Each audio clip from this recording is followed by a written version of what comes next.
Bonjour à tous et bienvenue dans votre édition des 13h45. Au programme de ce journal, l'armée française a officiellement rendu ce 31 janvier la base à Dikosé d'Njamena, marquant ainsi définitivement son retrait du Tchad après 125 ans de présence militaire.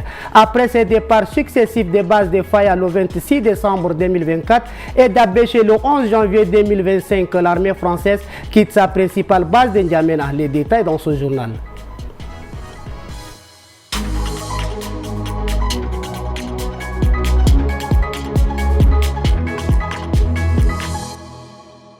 Une fois de plus, bonjour. Les derniers militaires français ont quitté le Tchad le 30 janvier, marquant ainsi la rupture définitive de l'accord de défense signé entre Paris et N'Djamena. Pour immortaliser cet événement historique, une grande cérémonie de désengagement des troupes françaises s'est tenue à la base sergent-chef Adi Kosei de N'Djamena. Ce moment solennel a rassemblé de nombreuses personnalités et des leaders religieux, témoignant de l'importance de cette transition pour le pays.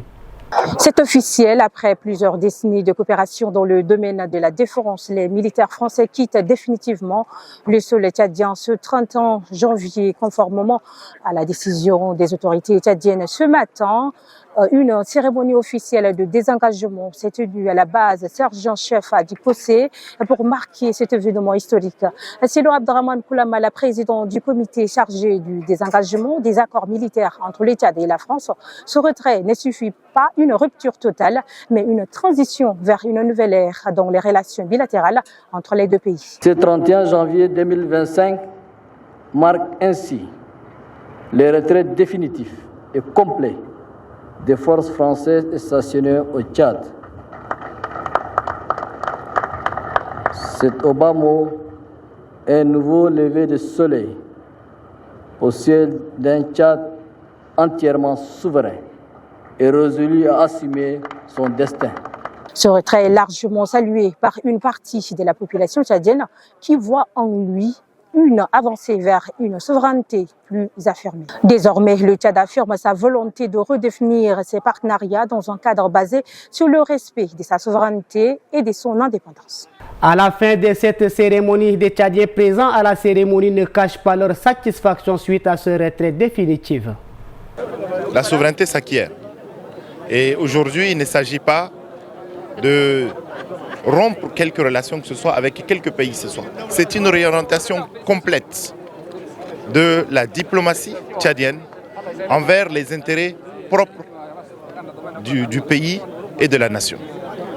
Donc nous ne pouvons qu'être contents et féliciter le chef de l'État pour cette décision historique.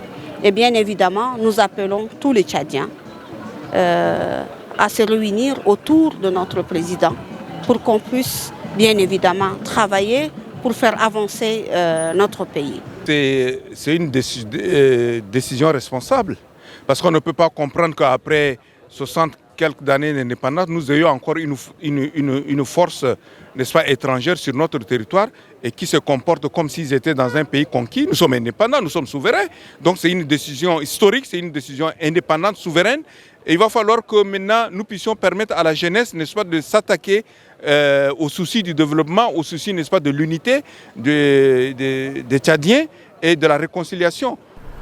Toujours à l'avant-garde de l'innovation, Move Africa Tchad a lancé en exclusivité ce jeudi 30 janvier 2025 à travers une conférence de presse une nouvelle offre voix dénommée Extra Katir 7000. C'est une offre révolutionnaire et une première au Tchad qui redéfinit l'expérience des abonnés avec 3000 minutes d'appel, dont 60 minutes vers les autres réseaux nationaux. Cette nouvelle formule permet de communiquer en toute liberté sans contrainte ni stress avec ses proches, peu importe leur opérateur.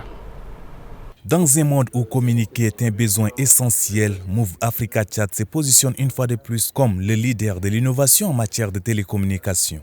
L'opérateur vient de dévoiler ce jeudi Extra Katir 7000 aux hommes des médias. Il s'agit d'une offre exceptionnelle qui permet à ses abonnés de communiquer librement vers les numéros Move Africa et les numéros des autres réseaux nationaux. Il s'agit de 60 minutes dans le forfait Katir, c'est-à-dire que désormais les clients peuvent, dans leur forfait habituel Move, communiquer avec les autres réseaux 60 minutes sans être prélevés sur leur crédit principal. Avec cette nouvelle offre, Move Africa Tchad répond aux attentes de ses clients en leur offrant une solution pratique et un tarif avantageux pour une communication sans stress. Pour l'activer, c'est simple. Il suffit de composer étoile 1, étoile 7000, dièse pour en profiter sans limite des réseaux. Place à l'actualité internationale. Une sélection des principales nouvelles internationales vous est présentée par Guéna Ondoum Cynthia.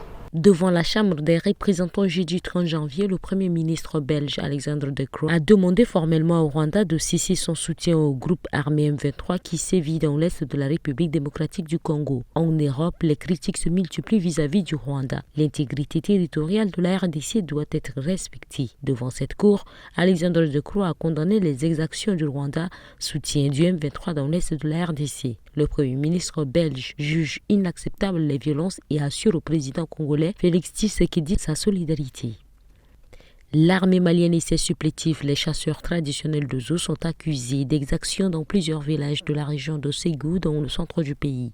Selon plusieurs sources locales, une vingtaine de personnes ont été tuées mardi 28 janvier lors du passage d'une patrouille dans plusieurs villages des communes de Bokiweri et de Moné-Pébougou. Des maisons, des greniers et du bétail ont été incendiés. Plusieurs personnes sont toujours portées disparues. L'armée malienne et les chasseurs d'Ozo sont arrivés à Kabambougou vers 10h le mardi 28 janvier 2025. 2 personnes ont été disparues. Le corps de l'une a été retrouvé dans la journée à quelques kilomètres du village et l'autre est toujours porté disparu.